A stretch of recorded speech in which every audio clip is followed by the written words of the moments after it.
ആൻറ്റിബയോട്ടിക്കുകൾ ആൻറ്റിബയോട്ടിക്കുകൾ bacteria, fungus തുടങ്ങിയ സൂക്ഷ്മജീവികളിൽ നിന്നും വേർതിരിച്ചെടുക്കുന്നു.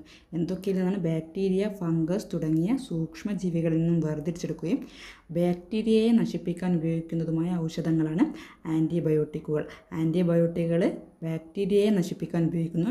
എന്തിൽ നിന്നൊക്കെയാണ് വേർതിരിച്ചെടുക്കുന്നത്? ബാക്ടീരിയ, ഫംഗസ് തുടങ്ങിയ സൂക്ഷ്മജീവികളിൽ നിന്ന്. ബാക്ടീരിയ, ഫംഗസ് തുടങ്ങിയ സൂക്ഷ്മജീവികളിൽ നിന്ന് വേർതിരിച്ചെടുക്കുന്നു, ബാക്ടീരിയയെ നശിപ്പിക്കുന്നു.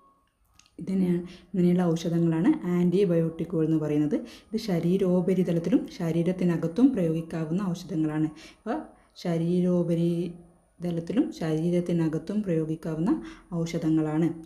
1928 അലക്സാണ്ടർ ഫ്ലെമിംഗ് ആണ് ആദ്യമായി ആൻറ്റിബയോട്ടിക്കുകൾ കണ്ടെത്തിയത്. ആദ്യമായിട്ട് കണ്ടെത്തിയത് അലക്സാണ്ടർ